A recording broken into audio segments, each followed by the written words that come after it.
Vamos continuar então aqui com a nossa série, né?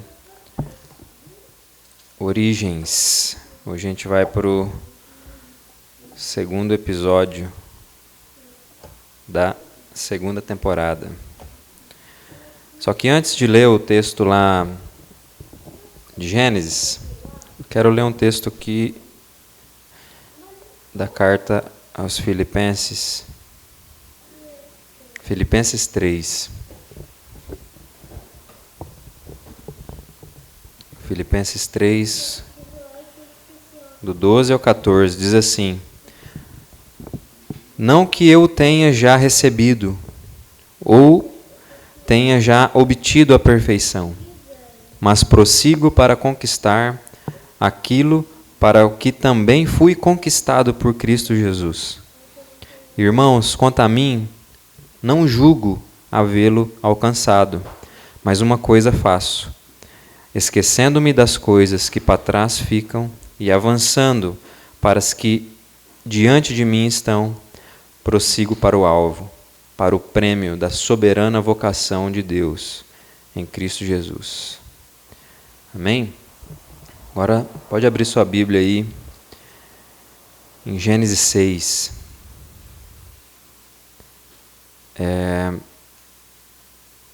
O nosso texto de hoje, todo o capítulo 6 de Gênesis. São 22 versículos. A gente vai percorrer por esse texto hoje.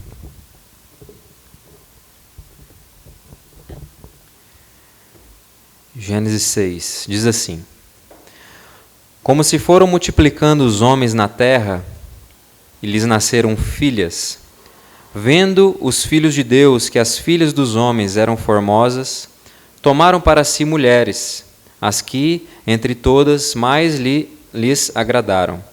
Então disse o Senhor: O meu espírito não agirá para sempre no homem, pois este é carnal, e os seus dias serão 120 anos. Ora, naquele tempo havia gigantes na terra. E também depois, quando os filhos de Deus possuíram as filhas dos homens, as quais lhes deram filhos, estes foram valentes, varões de renome na antiguidade. Viu o Senhor que a maldade do homem se havia multiplicado na terra, e que era continuamente mau todo o desígnio do seu coração. Então se arrependeu o Senhor de ter feito o homem na terra, e isso lhe pesou o coração. Disse o Senhor: Farei desaparecer da face da terra o homem que criei, o homem e o animal, os répteis e as aves dos céus, porque me arrependo de os haver feito. Porém, Noé achou graça diante do Senhor. Eis a história de Noé. Noé era homem justo e íntegro entre os seus contemporâneos. Noé andava com Deus. Gerou 3 filhos, Sem, Cã e Jafé. A terra estava corrompida à vista de Deus e cheia de violência. Viu Deus a terra, e eis que estava corrompida, porque todo ser vivente havia corrompido o seu caminho na terra. Então disse Deus a Noé: Resolvi ir dar cabo de toda a carne, porque a terra está cheia da violência dos homens. Eis que os farei perecer juntamente com a terra. Faze uma arca de tábuas de cipreste. Nela farás compartimentos e a calefetarás com betume por dentro e por fora.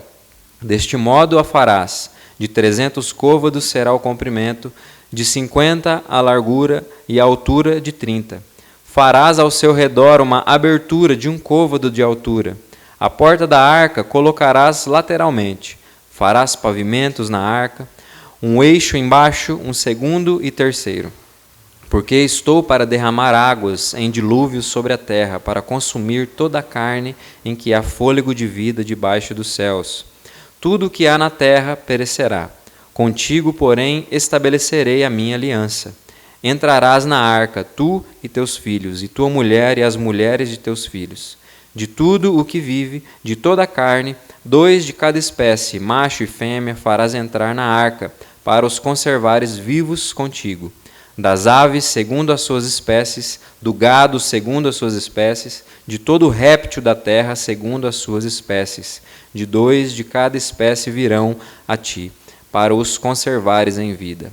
Leva contigo de tudo o que se come, ajunta-o contigo, ser-te-á para alimento, a ti e a eles. Assim fez Noé, consoante a tudo o que Deus lhe ordenara. Amém? Vamos orar. Senhor, muito obrigado pela sua palavra.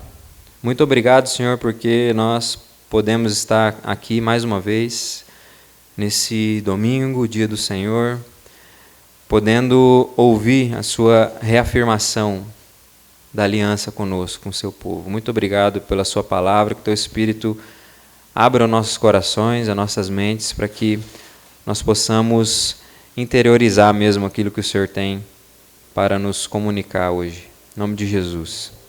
Amém. Então, gente, nos capítulos anteriores a esse que a gente leu, a narrativa se ocupou em apresentar o desenvolvimento de duas linhagens, Caim e Sete, que é uma referência à semente da serpente e à semente da mulher, lá de Gênesis 3,15. Né? A gente viu no capítulo 4, falando sobre essa linhagem de Caim, e o capítulo 5 se voltou a atenção mais para a linhagem de Sete.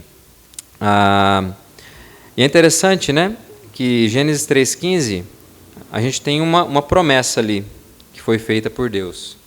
Por isso, uma expectativa em torno desse descendente que viria, né, para esmagar a cabeça da serpente, ela começou a ser cultivada a partir de então. E é interessante porque, quando a gente olha para esse relato das duas linhagens, a gente começa a ver uma suposta proeminência, por assim dizer, da semente da serpente sobre a semente da mulher.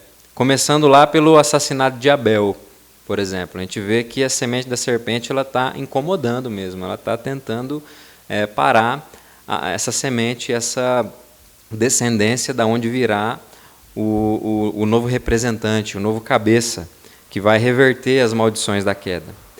E é muito interessante ali porque a gente vê que a autoconfiança de Caim e da sua linhagem, né, ela promoveu, por assim dizer, a construção de uma cidade muito poderosa, né, muito fortificada. A gente vê que esse movimento de Caim, de negar, por assim dizer, né, de rejeitar a provisão de Deus, e levou ele a construir fortalezas pelas forças das suas próprias mãos. E ele foi, né, e construiu uma cidade para si, né, que é até o título da mensagem que o FP trouxe nessa ocasião.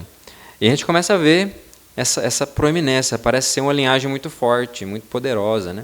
Você vê que muitas coisas estão sendo desenvolvidas, né?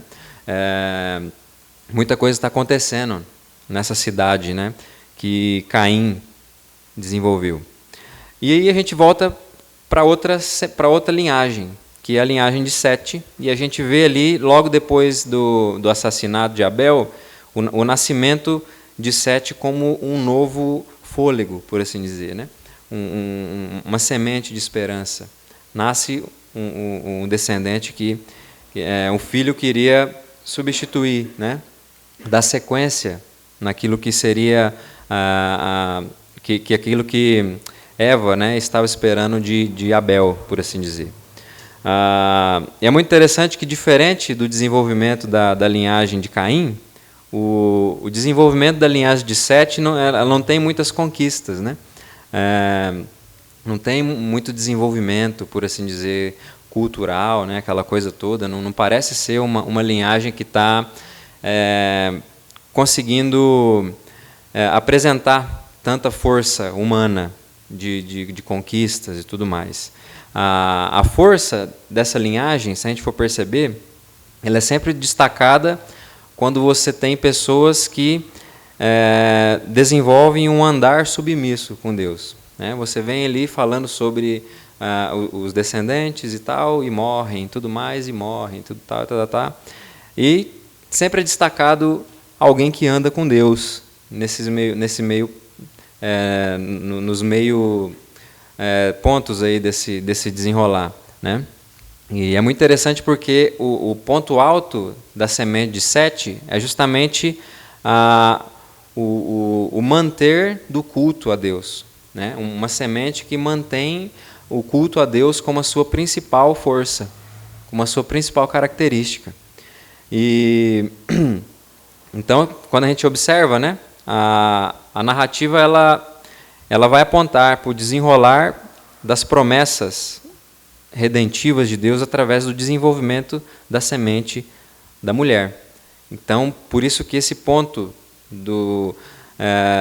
de como a semente de Sete consegue manter o culto a Deus e encontrar o caminhar com Deus como a sua força, apresenta um contraste com a linhagem de Caim.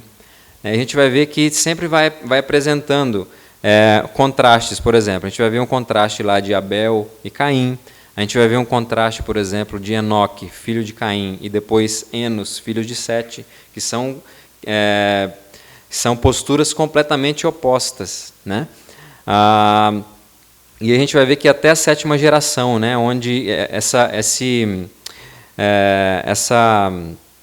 esse contraste vai sendo apresentado até a sétima geração, que a gente vai ter, por exemplo, o cainita Lameque, né, que vai ser uma referência de orgulho e arrogância, em contraste com o setista Enoque, que é descrito como alguém que andou com Deus, né? E a gente vai ver que é algo tão marcante ali desse andar com Deus, de Enoque, que ele experimenta até o livramento da morte, né? Deus o toma para si. E a gente já tem aqui um ponto, por exemplo, de aonde a comunhão com Deus é restaurada, o livramento da morte já é uma realidade, né? Aquilo que é o fim de todo ser humano, a comunhão com Deus, ela reverte esse fim. A comunhão com Deus, ela começa a colocar um novo horizonte de esperança para os seus. E chegando aqui nesse ponto, a gente vai observar então que a continuidade da linhagem de Caim, ela vai sair de cena após Lameque, enquanto a linhagem de Sete ela vai ganhar continuidade com a citação de Noé, e aonde uma consciência da condição, da maldição do mundo, ela é reforçada, né, justamente com uma expectativa, ainda que prematura, né, da reversão desses efeitos por meio do descendente prometido, ela é expressada. Por exemplo, aqui no capítulo 5, onde quando cita Noé, né? Aqui, Lameque viveu Gênesis 5, 28. Lameque viveu 182 anos e gerou um filho. Pôs-lhe o nome de Noé, dizendo: Este nos consolará dos nossos trabalhos e das fadigas das nossas mãos na terra, que o Senhor amaldiçoou. Então você vê uma consciência da realidade caída, né, do mundo, e também uma consciência de esperança, né? Há uma esperança na promessa do descendente. Algo, se a gente for ver, é algo completamente ignorado entre os descendentes de Caim. Você não tem nenhum tipo de consciência sobre a situação de maldição do mundo e nenhum tipo de expectativa futura, assim, de redenção. Estão completamente presos em si, na sua própria... presos naquilo que eles podem construir com as suas próprias mãos. Então não tem nenhum tipo de consciência de pecado, de rebelião contra Deus, né? O mundo simplesmente está caminhando, né?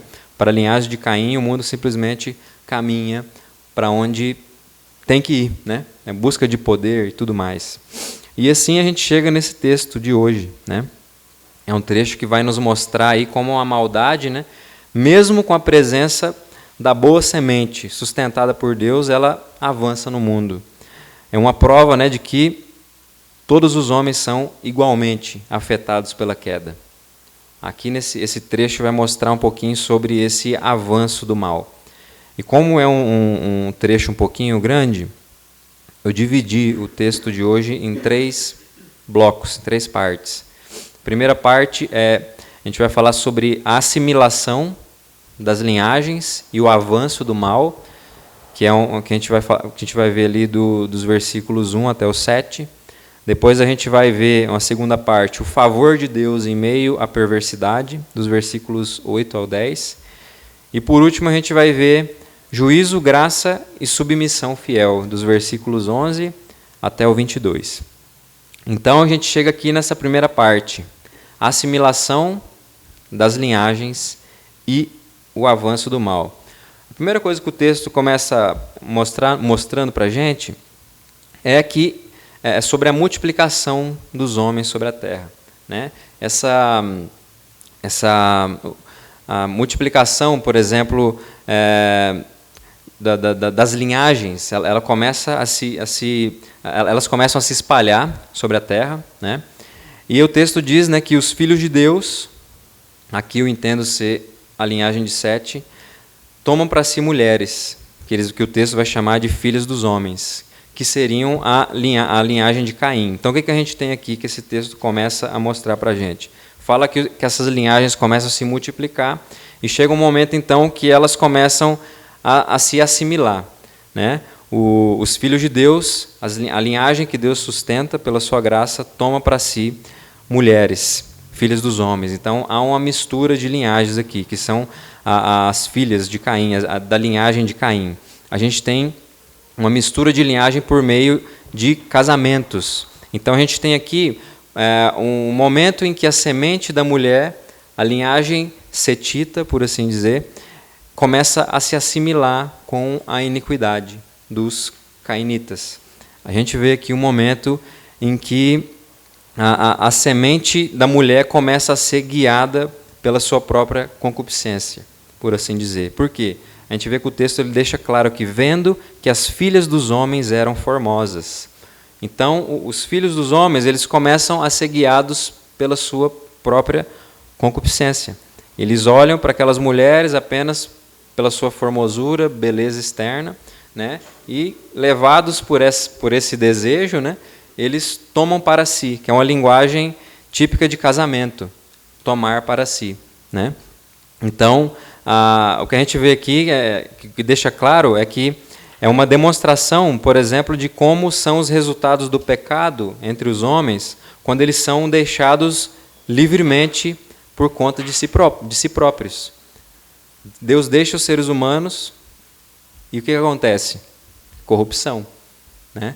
Há aqui uma assimilação mesmo da semente que o Senhor tem sustentado, mesmo da semente que ao longo dos anos cultivou o culto ao Senhor. Teve o culto, o andar com Deus como os seus pontos mais altos, assim, por assim dizer. Chega um momento que há uma assimilação aqui. Há uma assimilação dessas linhagens, né? Uma mistura que os filhos de Deus eles começam a se assimilar com as filhas dos homens. Então, há uma mistura de linhagem.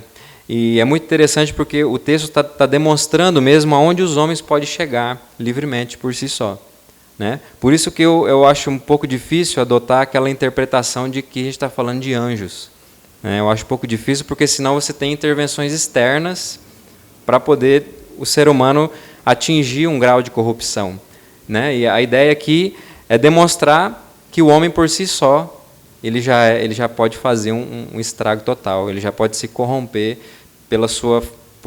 por se deixar ser levado por sua própria concupiscência.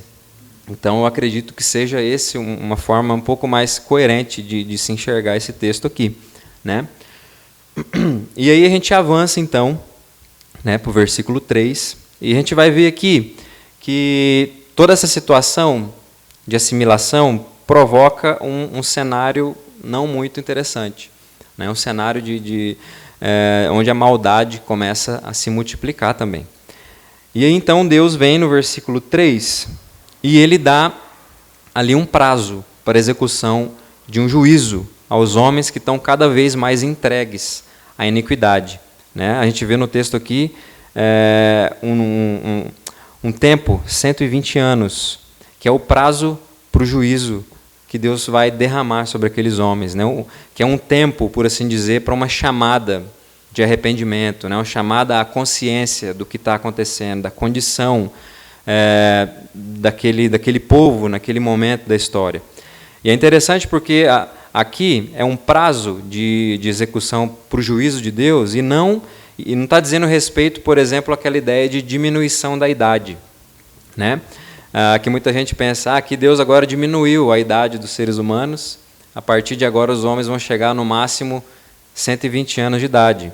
Só que isso é um pouco equivocado, porque se a gente for olhar a gente tem alguns exemplos pós-dilúvio e pós-Babel, até mesmo, que vão falar de pessoas que estão vivendo muitos anos ainda. Por exemplo, lá no capítulo 11, né, você correu um pouquinho para frente, capítulo 11, versículo 13 e 14, diz assim, e depois que gerou Salá, viveu Arfaxade 403 anos e gerou filhos e filhas. Então, assim, você tem pessoas que estão vivendo 400 anos ainda, mesmo depois de Babel. Então, tem uma coisa errada, né? Então, esse texto aqui, gente, é quando Deus ele vê a condição dessa corrupção que está se espalhando, se generalizando, e ele então, né, no versículo 3, então disse o Senhor, o meu espírito não agirá para sempre no homem, pois este é carnal, e os seus dias serão 120 anos. Então Deus dá 120 anos de prazo para derramar o seu juízo. Que juízo?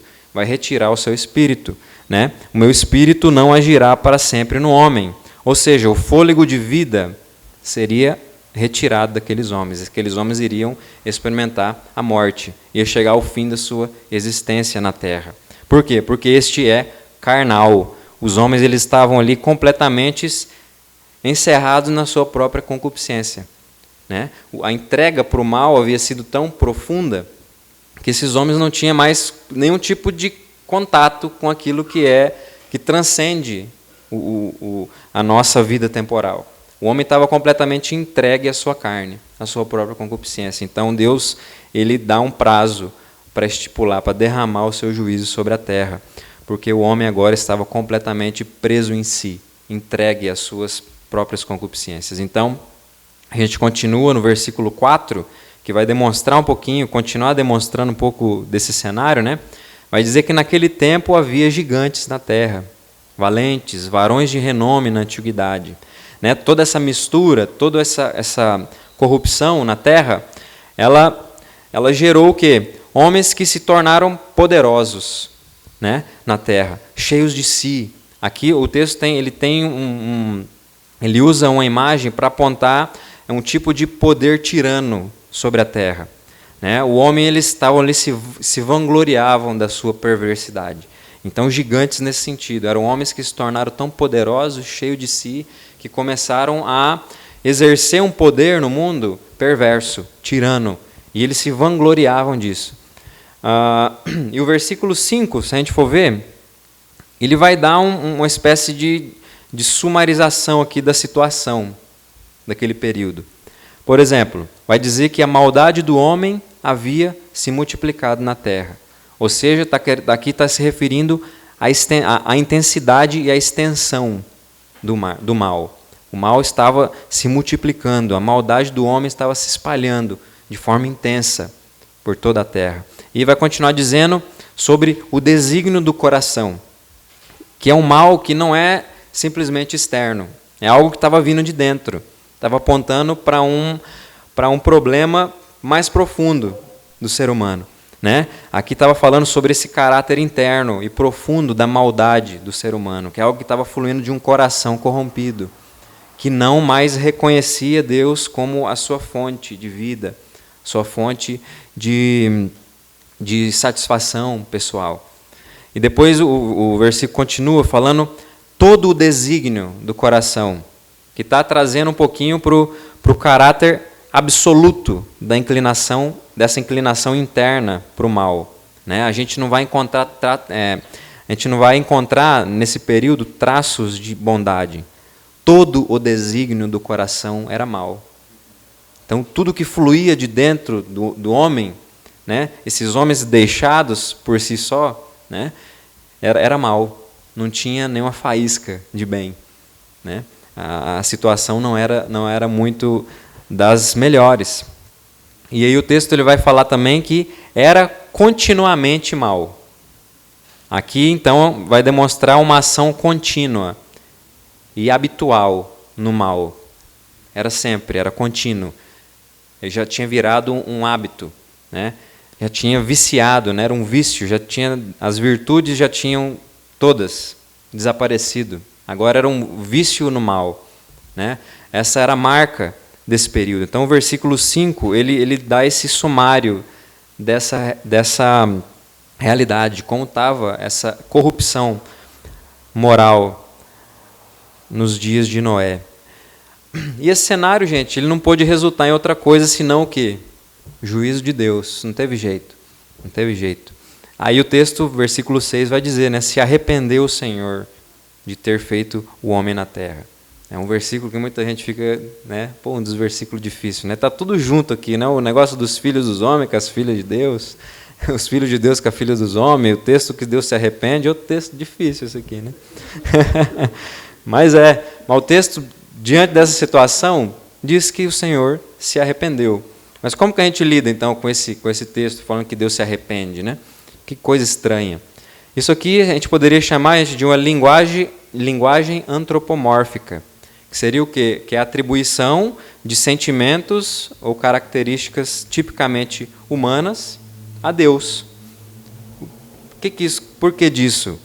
Isso, gente, quer dizer que a inspiração divina, ela não anula a humanidade do escritor. O escritor continua sendo humano, né, com a sua linguagem, com a sua forma de interpretar as coisas, mas Deus o está inspirando a escrever as verdades, as revelações sobre quem ele é, sobre o mundo, mas o ser humano ele vai usar, na sua limitação, a forma para descrever Deus. E nesse momento aqui de insatisfação divina, diante dessa realidade, esse ser humano, o escritor aqui, Moisés, ele coloca que Deus se arrependeu, que é a maneira humana que a gente tem de expressar esse tipo de insatisfação e querer, então, destruir, por assim dizer, o que a gente tinha construído, né? Então, Moisés aqui está fazendo um uso de uma linguagem antropomórfica. Não quer dizer que Deus se arrepende como nós, mas é o que se encaixa mais próximo dos nossos sentimentos humanos, né? Então, a inspiração ela não anula a humanidade do escritor. É muito interessante, porque é mais uma prova de que Deus está falando na língua dos homens. A Escritura é Deus falando na língua dos homens, na forma que a gente pode compreendê-lo, entender os seus atos poderosos, os seus feitos salvíficos na história. Então, aqui esse ponto é expressar, né, o sério e o triste fato de que o desenvolvimento da humanidade ela havia falhado quanto à sua... ela falhou quanto à sua finalidade para a qual Deus havia posto o ser humano na Terra. Então a gente chega num ponto insustentável, não tinha como mais manter essa situação. O ser humano, né, deixado por si próprio, só pôde produzir maldade, só pôde produzir corrupção. E aí, versículo 7, né, a gente vai ver que o juízo de Deus é derramado sobre o homem, só que é um juízo que também vai afetar o quê? A criação de Deus. O versículo 7, ele vai dizer isso. Disse o Senhor, farei desaparecer da face da terra o homem que criei, o homem e o animal, os répteis e as aves dos céus, porque me arrependo de os haver feito. Ou seja, a sujeição pecaminosa do homem também corrompe a criação, leva maldição para a própria criação. Então a criação, ela sempre vai colher, por assim dizer, os frutos da ação humana sobre a terra. E muitas das vezes esses frutos, na maioria das vezes, não são bons, né? Então aqui Deus demonstra que a nossa ação no mundo é uma ação responsável. Ela produz uma resposta. A forma que a gente lida com a nossa responsabilidade no mundo, ela tem uma resposta. E a criação ela vai sofrer ou ela vai ser beneficiada com a maneira que a gente lida com as coisas. Por isso que quando a gente fala, por exemplo, de pautas ambientais, não é uma coisa secundária. Isso é sério. A gente precisa levar isso a sério. E a criação ela é sujeita ao ser humano, como um mordomo de Deus na terra. Então, é uma pauta séria para a gente pensar a respeito disso. Então, Deus derramou. A criação ela recebe juízo de Deus por culpa da pecaminosidade humana. Isso precisa nos preocupar e nos entristecer quando a gente olha para esse texto, porque toda vez que a gente é pecador e não representa bem Deus no mundo, o mundo está sofrendo por causa da gente. O mundo está sofrendo por causa da gente. Então, isso é sério. E aqui a gente vê que toda a criação sofreu. Às vezes a gente fala, poxa, né, mas Deus é ruim, cara. Por que matar os bichos? Né? Por que matar... Né? Mas é isso. Né? A gente precisa entender o peso do nosso pecado e o quanto ele afeta o mundo. É profundo, é uma coisa séria. Né? E aí, daqui em diante, a gente chega na segunda parte, que em meio a todo esse cenário, né, onde Deus está decretando, demonstrando a situação para derramar o seu juízo, a gente encontra também favor dele em meio à perversidade. Favor de Deus em meio à perversidade. No versículos 8 ao 10. No meio desse cenário desastroso, né, Deus ainda derrama graça sobre a semente da mulher. Ele não desiste dos seus planos. Ele não abre mão daquilo que ele promete. Por mais que ele está entristecido, né, na linguagem humana, arrependido, e por mais que ele vai acabar aí com a vida na terra, de certa forma, ele não vai deixar que o seu plano morra. Né? Ele não vai deixar que o seu plano não siga adiante. Então ele derrama graça sobre a semente da mulher. O texto, o versículo 8, diz que Noé acha graça diante de Deus. É Noé que encontra esse favor diante de Deus. E a gente vai ver, né, no versículo 9, que Noé é uma faísca de integridade e retidão em meio a um cenário sombrio de corrupção moral e espiritual. Isso, gente, são sinais apenas de alguém que foi afetado pelo favor de Deus, não tem jeito. Um cara num cenário desse que a gente está lendo aqui, ele é uma faísca, né, de integridade e retidão, né, que é o que diz o versículo 9. Né? Noé era homem justo e íntegro entre os seus contemporâneos. Noé andava com Deus. Então Noé, ele andou com Deus, assim como Enoque. Tem esses dois paralelos aqui. Só que tem uma diferença. Ao invés de ser levado como Enoque, Noé ele é comissionado, justamente com a sua família. Essa é uma diferença. Noé ele vai representar uma espécie de remanescente em meio a um mundo que está em ruínas. Isso é muito interessante. E a gente entra nessa última parte aqui, que é juízo, graça e submissão fiel. Então, Deus comissiona Noé nesse cenário desastroso, nesse cenário que está em ruínas. Por quê? Se a gente vai ver nos versículos 11 e 12, a gente vai ver que corrupção e violência era o que definia ali a vida sobre a terra. Era o que estava definindo, esse é o cenário. E quando a gente chega no versículo 11 e 12, né, a terra estava corrompida à vista de Deus e cheia de violência. Viu Deus a terra, e eis que estava corrompida, porque todo ser vivente havia corrompido o seu caminho na terra.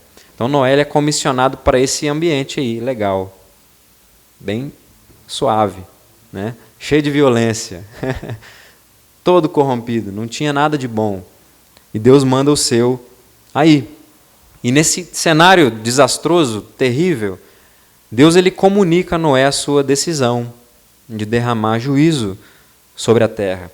E é interessante isso aqui porque a gente vê que Deus ele faz questão de revelar suas intenções ao seu povo. Ele faz questão de fazer isso, de trazer uma revelação especial para o seu povo. Por quê? Porque o povo de Deus ele é um povo consciente da realidade que a rebelião impede de ver. Aqueles que são rebeldes contra Deus não conseguem enxergar a verdadeira realidade das coisas. Né? A gente viu lá que a semente de Caim, o que eles ignoravam. Que o mundo estava sob maldição de Deus. Eles ignoravam isso. Mas Deus faz questão de trazer aos seus, a revelar suas intenções, porque o povo de Deus é um povo consciente no mundo. É diferente, é um povo consciente. no versículo 13, né? Deus vai falar isso para Noé. Então disse Deus a Noé: resolvi dar cabo de toda a carne, porque a terra está cheia da violência dos homens. Eis que os farei perecer juntamente com a terra. E aí a gente vai ver nos versículos 14, 15, 16, 19, 20 e 21, Deus dando orientações bem específicas para Noé. Eu não vou me atentar nesses detalhes aqui de quantos côvados, de não sei o quê, quanta de altura e tá. Mas o interessante aqui é que a gente perceba é que Deus ele vai derramar sua graça através de uma provisão sob medida, específico, na orientação específica para Noé. Ele podia simplesmente falar: faz uma arca grande, muito grande. Poderia ser mais generalizado, mas não, ele escolhe o tipo de madeira, o tamanho, tudo. Não é qualquer tipo de coisa. E até a forma de escolher os animais para entrar na arca foi bem específica também. Então Deus ele escolhe derramar a sua graça através de uma provisão sob medida. Por quê? Porque, como a gente viu, os homens eles não podem ser deixados por si próprios. Não tem como. As estipulações elas precisam ser específicas. As informações, as direções de Deus para o seu povo precisam ser específicas, para que o seu povo consiga expressar no mundo um testemunho específico. Senão, não tem como, né? Então, diante dessas especificações aí, dessas orientações sob medida que Deus compartilha para Noé, né? Um trabalho gigantesco, muito grande, né? Um desafio e tanto para Noé, né? E a sua família. Deus, ele, melhor do que nada, ele vem então e reafirma o seu compromisso com Noé. Ele precisa animar, de certa forma, Noé diante desse trabalho exaustivo que ele vai ter para construir a arca, né? O juízo ia ser derramado sobre a terra, enquanto Noé e a sua família iriam desfrutar de um pacto, de uma aliança graciosa da parte de Deus, que é o que a gente vai ver nos versículos 16 e 17. Farás...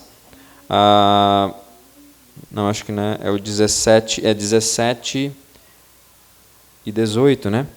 Porque estou para derramar águas em dilúvio sobre a terra para consumir toda a carne, em que há fôlego de vida debaixo dos céus. Tudo o que há na terra perecerá. Contigo, porém, estabelecerei a minha aliança. Entrarás na arca, tu e teus filhos, e tua mulher e as mulheres de teus filhos. Então Deus reafirma a sua aliança. Deus dá, né, uma orientação bem específica. Ele revela uma provisão sob medida, né, demonstrando que ele, melhor do que ninguém, é o único que sabe como intervir nesse mundo caído. Deus ele deixa bem claro que ele sabe como fazer intervenções que o mundo precisa. Então Deus ele apresenta esse trabalho.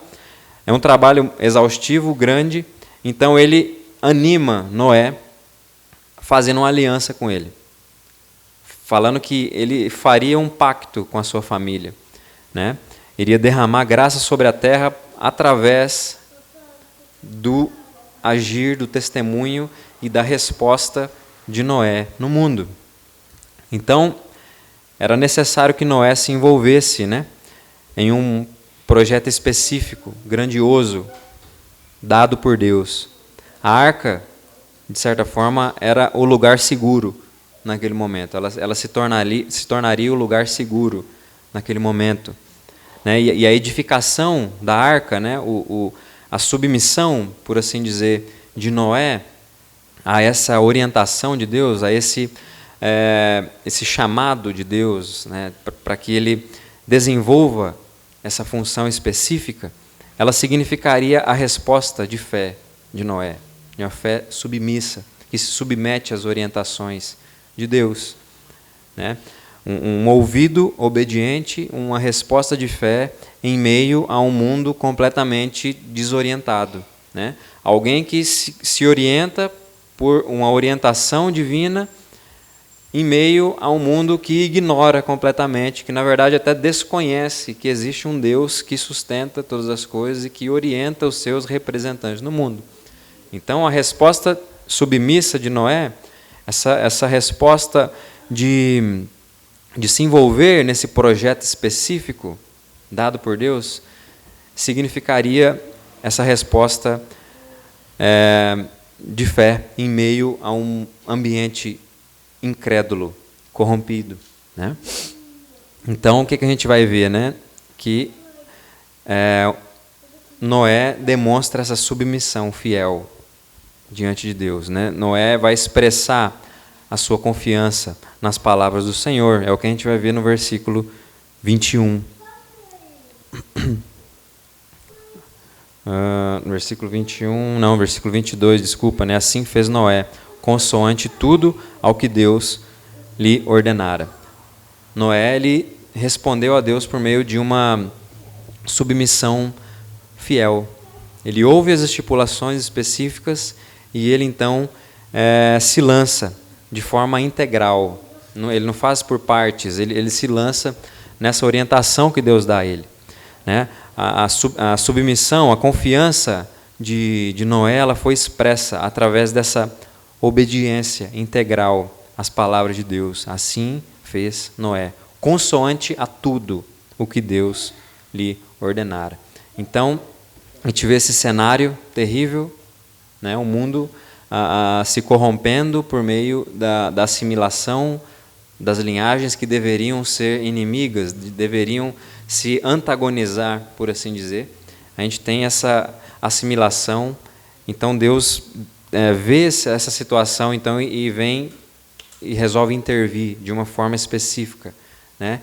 E nesse cenário ele derrama favor sobre dessa linhagem, da semente da mulher, até mesmo para deixar muito claro que as suas promessas elas vão ser levadas a cabo, elas vão ser levadas adiante.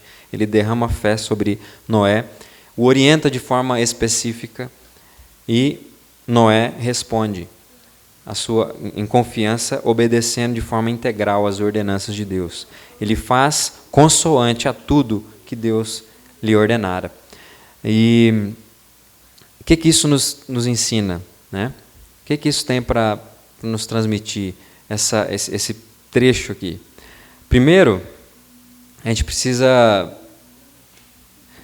levar para a gente, quando a gente lê esse período aqui do avanço do mal, da corrupção humana, é que no mundo pós-queda, até mesmo a semente da mulher, ela é passível de corrupção, né?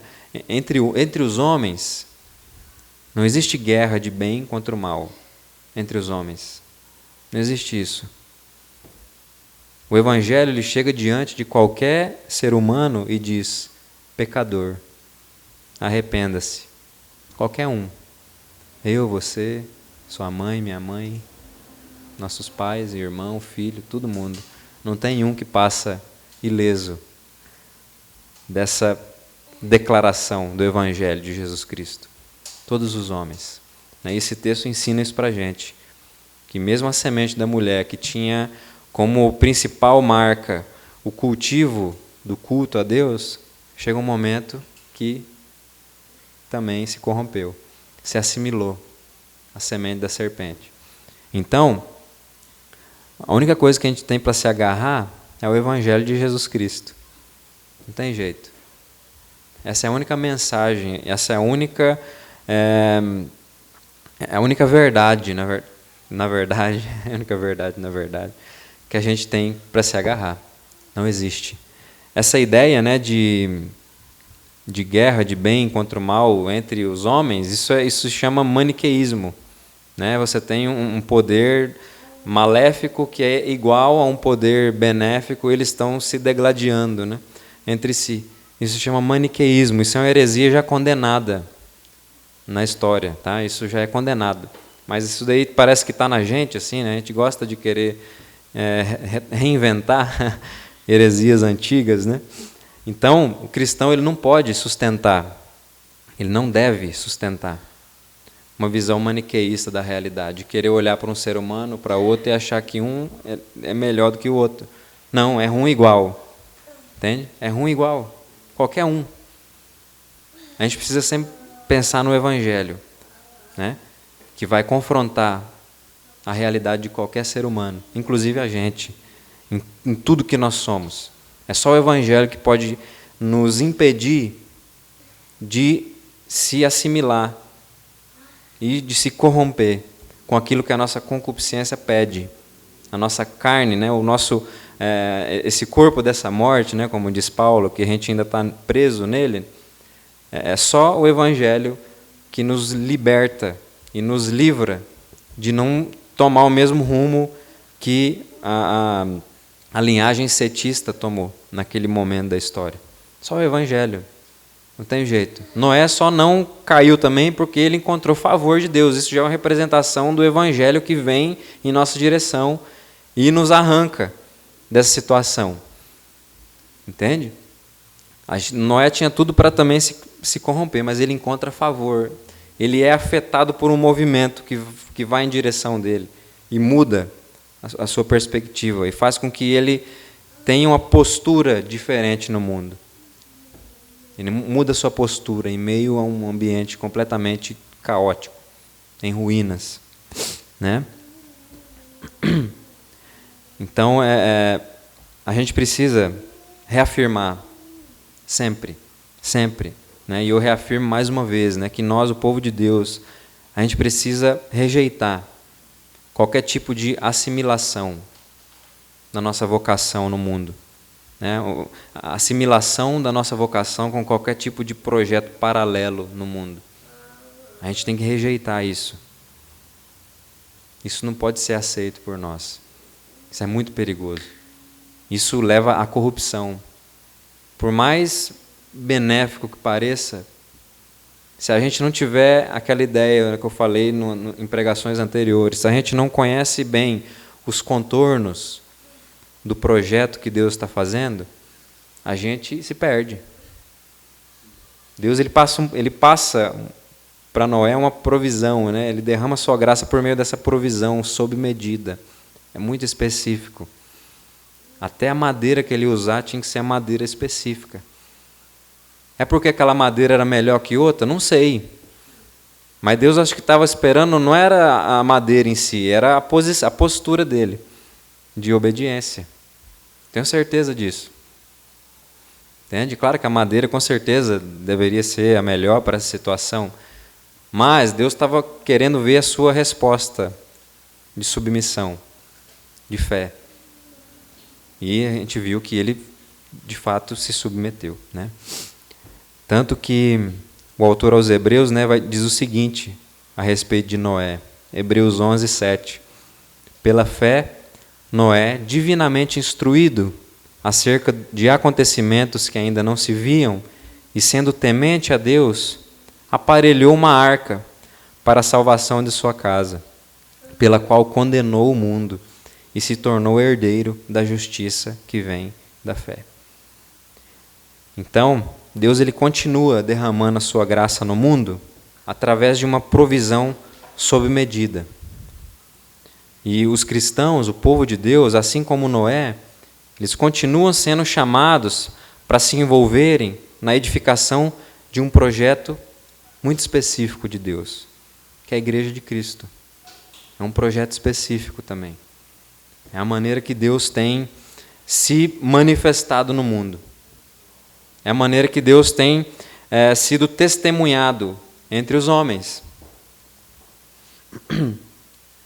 Então, existe um projeto onde o nosso esforço é demandado também, que é esse projeto chamado igreja.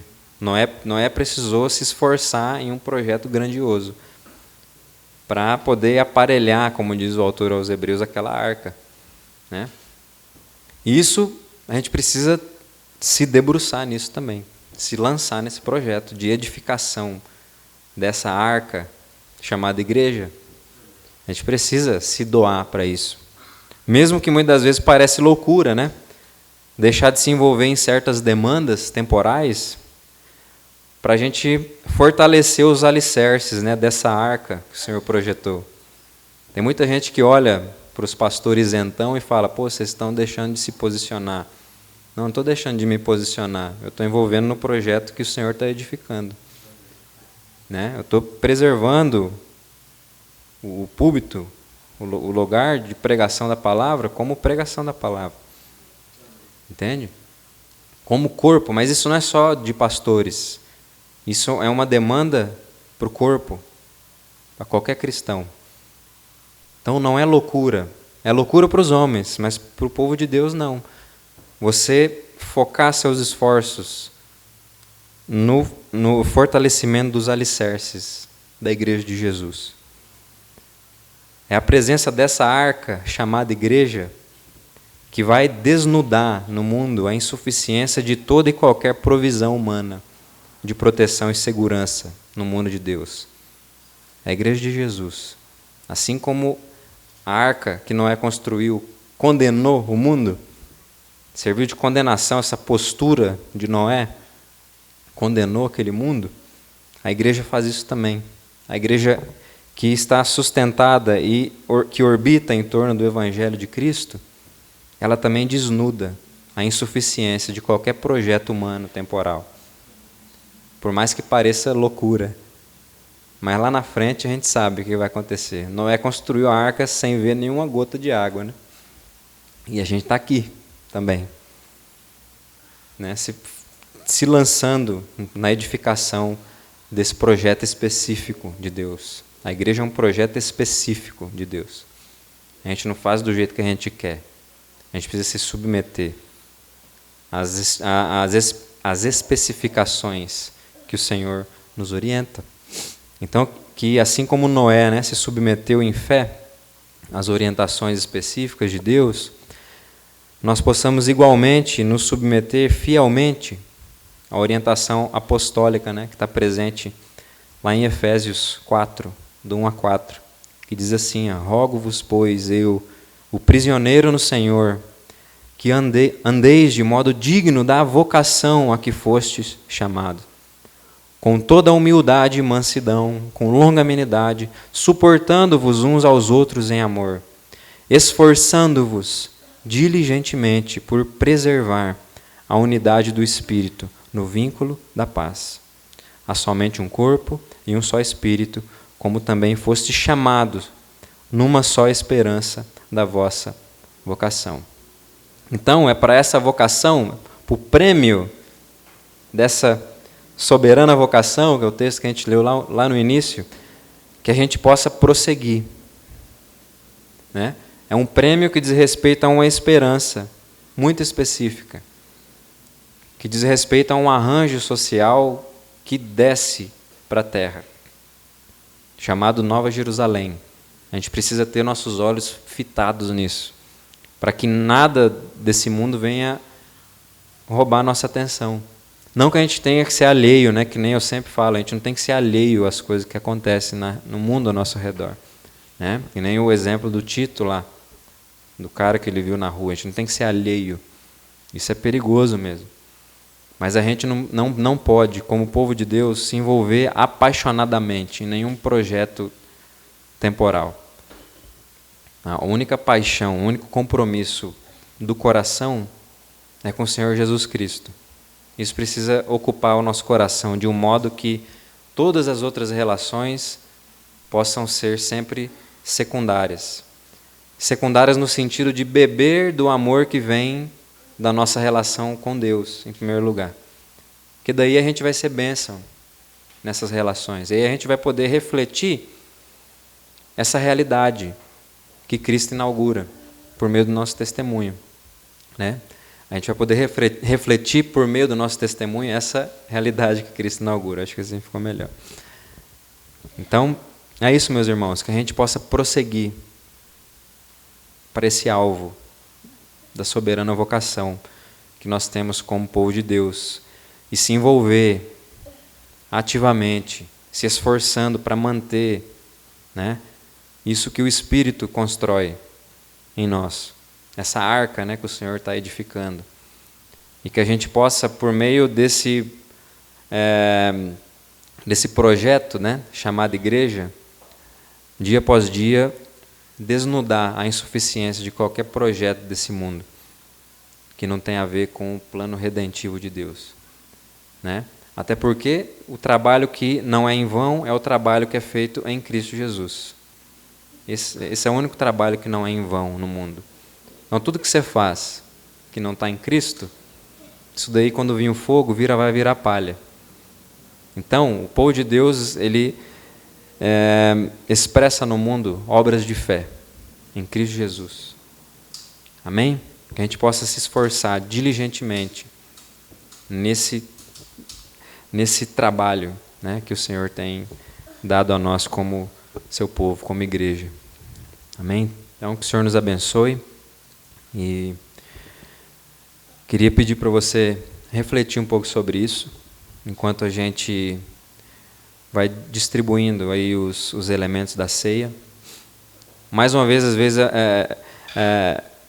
que nem eu gosto de falar, essa é uma realidade tão profunda que quando vem a ceia, por meio dos elementos ordinários aí do pão e do suco que a gente bebe, é que a gente começa a assimilar isso. O Espírito de Deus leva isso para dentro. Essa realidade que Cristo inaugura. Essa esperança da nossa vocação como povo de Deus.